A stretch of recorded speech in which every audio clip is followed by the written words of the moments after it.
السلام عليكم ومرحبا بكم فيديو جديد ووصفة جديدة. اليوم غنوجد معاكم ميلفي غير من البيوت ديالكم بلا ما تحتاجوا تاخدوها من المخبزة. كتجي رائعة وديال المخابز. قبل ما نبداو المقادير ديالنا ما تنساوش خليو ليا لايك وتفعلوا الجرس وتبارطاجيو الفيديو باش تعم الفائدة. ونبداو على بركة الله.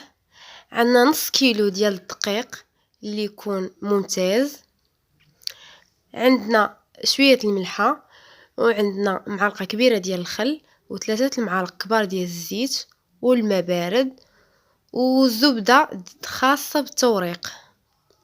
غادي نعجنوا جميع العناصر ما عدا الزبده. غادي نخلطوا غير بشويه بشويه حتى يتماسك لينا الخليط ديالنا. والعجينه اللي بغيناها تكون مرطبه ما قاصحه، يعني تكون شاده في راسها.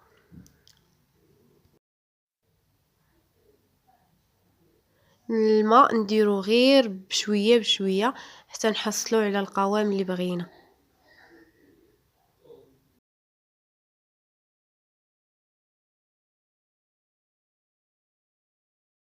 وهذا هو القوام اللي بغينا. غادي نغطيوها واحد شويه بما ارتاحت لينا واحد شويه، وغادي نكملوا العجينه ديالنا. ومن بعد ما ارتاحت ليا غادي ناخدها وغادي نبدا نورق فيها. غنستعين بشويه ديال الدقيق وغادي نورقها على شكل طولي، غنديرها على شكل مستطيل باش تعاوني في الطي ديالها.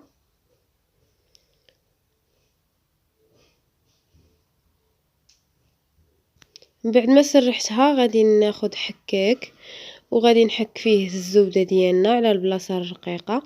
غادي نحك الرابعه ديالي كامله على الوجه ديال العجين ديالنا.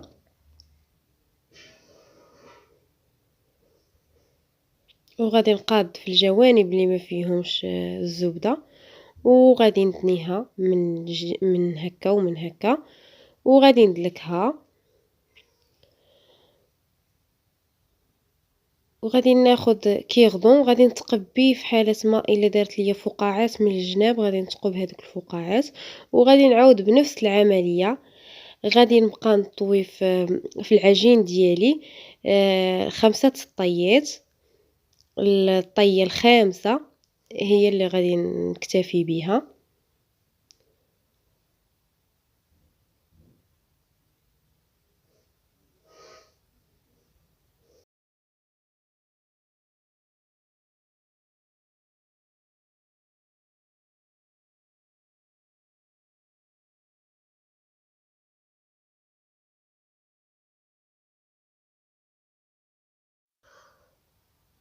ومن بعد ما كملت الوراق ديالنا ديال العجينه ديالنا كنحصلوا على هذا الفويطاج اللي غنوريه لكم باش تعرفوا العجينه صادقه معاكم وباللي الملفه ديالكم غتنجح ليكم.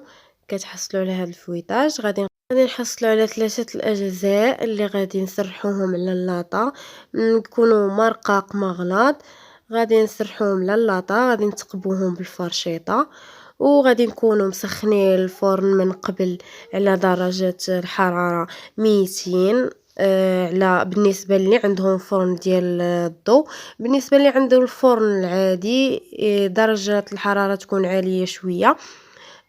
كندخلوهم من الفوق يطيبوا لينا من الفوق ونهبطوهم يتحمروا من الوجه ديالهم.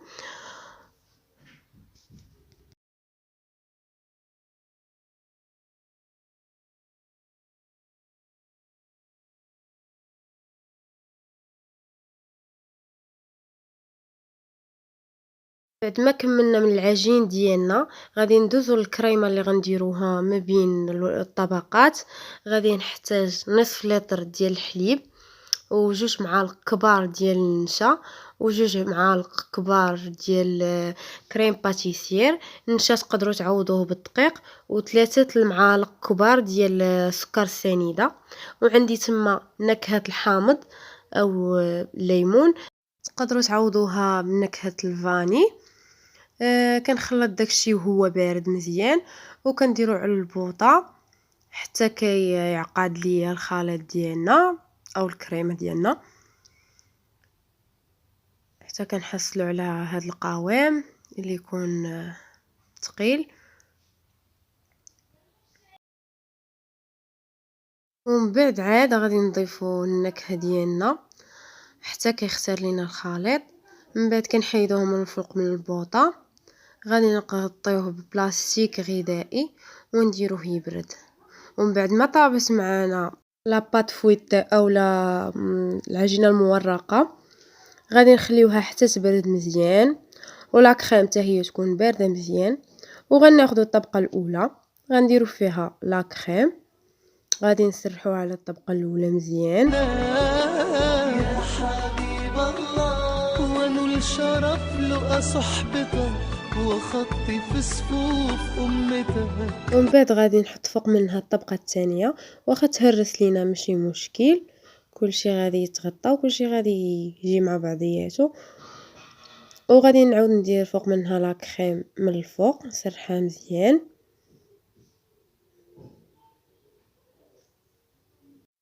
وغادي نعاود ندير الطبقه الثالثه والاخيره، غادي نقطعها من داك الجنب حيت درتها في لاطه كبر من اللاطات الاخرين، غادي نضغط عليها من الفوق مزيان باللاطه.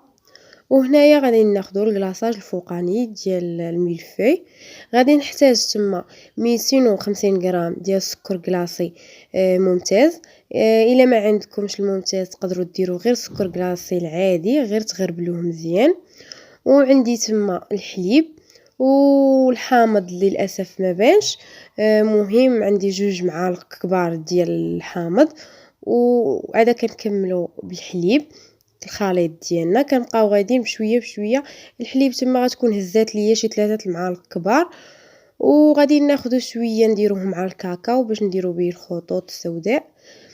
وهكذا كيكون وجد الكلاصاج ديالي. غادي ناخذ الملفي غادي ندير فيها الكلاصاج من الفوق الابيض، غادي نسرحو على الوجه مزيان. ومن بعد هذاك الكلاصاج اللي درت فيه الكاكاو غادي ندير به الخطوط السوداء. وخطي في صفوف امتك واتحامى فيك.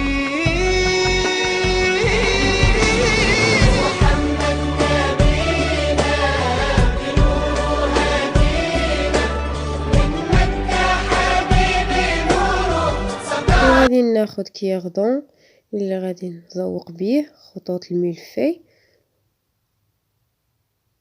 وهكذا يمكن لكم تدخلوها هكذا حتى تبرد عاد تقطعوها، يمكن لكم تقطعوها ديك الساعه على حسابكم. مهم مورا ما تقطعوها ضروري تكون بارده. هنايا انا قطعتها ديريكت. الموز ديالنا ملي تقطعوه به ضروري تمسحوه باش ما يعاودش يطلق لكم قشور ديال لاباط فويتي. انايا قطعت بهذا الشكل وقطعوا القياس اللي بغيتو نتوما، قطعوها كيف ما بغيتو، صغيره مربعه على حسابكم. وغنحطها في الطبق ديالي، تقدروا ديروا ليها كويغطات من التحت، انا ما عنديش. وهكذا تكونوا كليتوا لينا ملفي بالصحه والراحه. وقبل ما نخليكم مع الشكل النهائي ما تنساوش خليو ليا لايك وتفعلوا الجرس وتبارطاجيو الفيديو. وهذا هو الشكل النهائي اللي كنحصلوا عليه، كتجي زوينه ومذاق الحامض كيجي فيها روعه. ونخليكم تجربوها ان شاء الله.